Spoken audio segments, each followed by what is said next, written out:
asalaamaaleykum mbooloo yi mbokk yi ñu ngi leen di nuyu di leen ziare di leen sant di leen déwénati nag voilà di leen souhaiter heureuse fête de tabaski ñu ngi fii Oussouye HLM Oussouye këru inspecteur de trésor Gilbert Marie Lambal voilà mi ngi fii ak ay lingeeram Gilbert Marie Lambal xam nga dañu ko ràññee si ay événement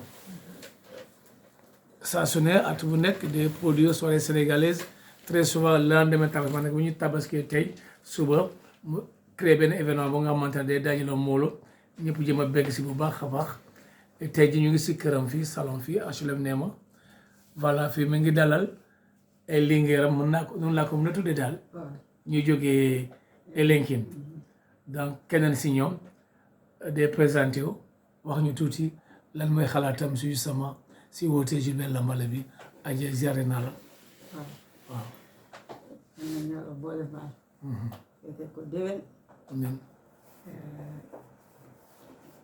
man maa ngi tudd Fatou Bodian waaw Elinkine laa dëkk yëkkati baat yi maa ngi tudd Fatou Bodian waaw Elinkine laa dëkk waaw Fatou Bodian Elinkine waaw di responsable ICS ICS waaw ok mooy sama activité ok sama liggéey yëpp politicien la xam nga leneen li may def lu politique ak jaay yére responsable ICS fale diwaan Elinkine ñu wàllu Elinkine ok waaw te moo doon suñu mag ku topp si yow kër kii Sadaan Diallo kan Sadaan Diallo Sadaan Diallo ok moom itamit responsable Gilbert Lambal responsable am la toujours Elinkine Elinkine toujours waaw waaw toujours mu nekk koo xamante ne ku yaatu la ah ku bëgg nit feeñ na si moom de feeñ na ma liggéey moo ñu boole bi may commencé dugg politique moo ma njëkk a indi moo la xëcc daal moo ma xëcc ma dugg ci politique ma ñëw ci Gilbert moom mii moo tax ba ma xam Gilbert nga ne lan Gilbert kenn mënu ko fay yàlla rek moo koy fay lu waral loolu ndax nit xol bi mooy joxe wante du alal de xol mooy joxe mooy maye waaw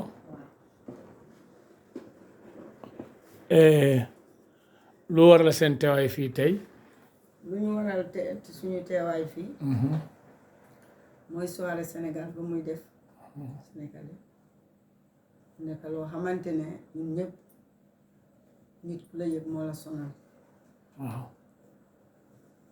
ku la yëg moo la sonal loolu moo dal suñu diggante ak Gilbert bàyyi ñu benn yoon dafa tombé woon sama ay Dakar mu woo ma dama bëgg nga gis Sadaan ngeen ñëw ci sama soirée ma ne ko jaral na ma ñëw fee dagg ticket mu ñëw wisi la ngir yëg-yëg bu nga am si moom d'accord ma présenté sama xarit bi ah danga ko tëb danga ko fàtte na fu ma tàggee sama président ah d'accord kii sama xarit la daa mel daa bëri kersa de li ma wóolare la ñooy ànd ICS fu ne ah ñu mu guddi ñu ñooy bëkka ñu dugg fu nekk Ramatulaay Ramatulaay Sarr Ramatulaay Sarr ok di fàttali ne ñëpp ICS mooy parti bu député maire président Abdoulaye Baldé jiite d'accord yeneen Linguère Abdoulaye Baldé fale Elinkine ma léeg-léeg daan koy xeetali si jën yi waaw ñu ngi koy yettali si jën boobu daan koy joxe jën léegi ah baax na ok mooy tax sa wóola de sa xarit bu baax loo xarit la wax si sa xarit bi maa ngi leen di ñaanal daal teewaay bi neex na trop Gilbert daal yàgg nañu ak moom ak ko Sadaan moo tax ñu xam Gilbert ñëw tey bi nag Saadaan moo ñu indi nee na ñu ñëw président Gilbert waaw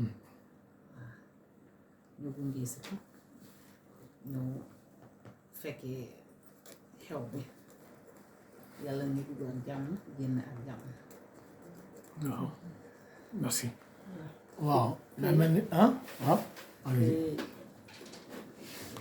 sama rakk la sama wóllare la ñoo bokk benn yaay bu ma ñëwee lenki yaayam moom laa jàpp comme sama yaay ci biir kër gi lépp li ma mënta def ci moom ci yaayam laay jëm mu nekk coiffeuse bu mag boo xam te ne jigéen ñi bu ñu rafetee rek jigéen bi moo koy def donc je viens de comprendre secteur bi fu mu jógee secret bi comprendre na ko léegi macha allah waaw ñun nag bu ñu buggee sensé ci moom rek la ñuy dem en tout cas de fay na ma sensé bi moom métti na moom tabaski 2021 bi moom macha allah léegi na ko yor moom waaw mba day confé tamit góor yi comme ça ma ñëw foofu tamit defal ma tuuti jara na ma ñëw foofu de macha allah la grande diva la coiffeuse naka mu déwénati sensé bi moom macha allah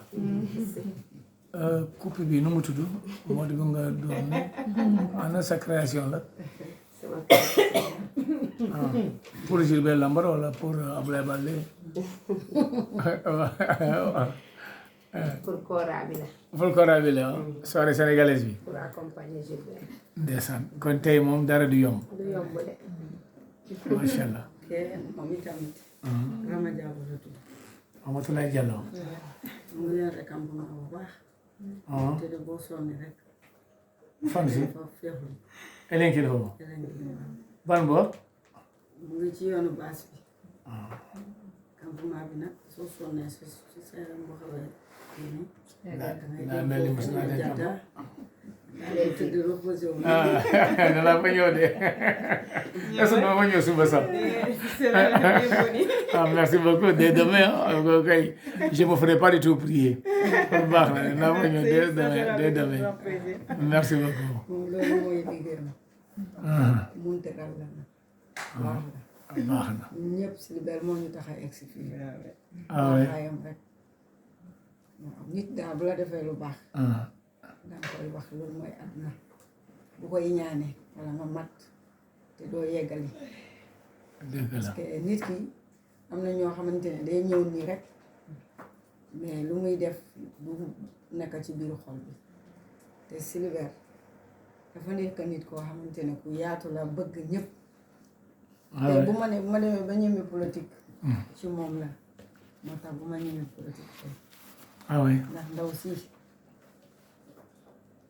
fu ne yóbbu nañu ko mënuma laa wax Saadaan yàlla rek moo koy fekk i ñaanul xeexalul kenn ñëpp la yemale ndeysaan ngir Gilbert mi waaw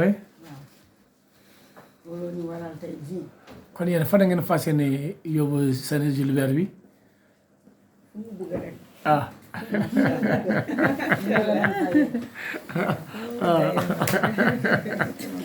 bu ngeen ko yóbbu palais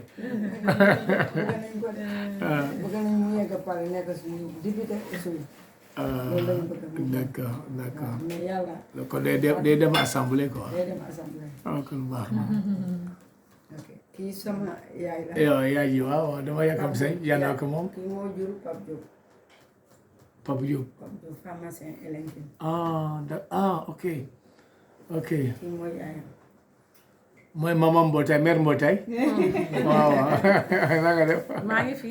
waaw ça va. waaw sandi si nag kaddu yi. waaw Gilbert de yàgg naa ànd. noo tudd sax man Atomu Lambal. aywa ñu ñëw ma gàndoo ci benn bërëb ñu ñëw mu yàgg di ànd. di fecc si beauté waaw fekk si boote lépp la ñu def. même bu mu dekkee si kàpp yi foofu la ñu doon groupe. lu ñu wax daal. man maa ngi xool dégg la ku baax la. parce que même bu ñu fi nekkee bu ñu nekkee xale Gilbert dañu doon dégg rek ci moom du ci lu bon lu baax rek la doon ñu def. ñu ñoo bokk club ñu ñoo doon génn ba mu commencé politique mi jéemoon nañ ko jàppale mais ah ñu ngi koy séntu fu mu bugg a mooy am fa moom la ñu nekk di ñaan jërëjëf ñu ngi ñaan bu baax fu mu egg fu mu bugg a dem yàlla na ñaan yi nangu waaw tabar fa comme li kay wax sax ñaanuñu ko mu dugg assemblée rek moom la ñu bugg mu dem waaw assemblée assemblée carrément la ñu ko nekk di ñaanal pour ngeen am ngeen si jot lan bu nekk assemblée lan ngeen si jot ah bu nekkee assemblée dina baax parce que xam nañu li ñuy jot ci comme moom ça jigéen ñi gën a am doole Gën a am ñu doole. gën a mën a góor waaw ah waaw ok parité bi gën a takku daal même projet daf ñi dimbali toujours projet yéen ay lénk c'est ne que lu ban mu projet yëgulee bu baax képp kii bi assemblée bu ngeen nekkee di ñaan moo tax gisuñu dara mais xam naa bu gën a sañuy baax waaw monsieur bu nekkee suba député assemblée nationale Dina baax ci ñun. yéen waa Elenkin lan mooy seen mbébét bu gën a fës Oussouye, ah Oussouye waaw man ba tey rek lan mooy seen mbébét bu gën a fës bu gën a fës suñu lan seen mbébét rek ngeen gën a bëgg lan la ñu gën a bëgg ah pour mu nekk fa mu dimbale ñu mu jàppale ñu ci projet yi surtout kii formation yi yooyu mais loolu am na ba pare de formation yi am na dafa am na jeex de. mais ba tey boobu wàllum la ñu bëgg a di xool ah d'accord waaw ok am na Oussouye gën a nekk vraiment waaw waaw moom la jëm kanam Oussouye émergent waaw mu nekk ni ville vraiment ni ville phare ah oui voilà c'est ça waaw kon dina pare nga si présentation yi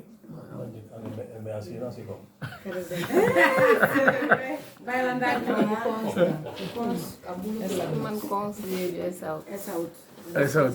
bu mag la waaw ah oui ci biir Esaut.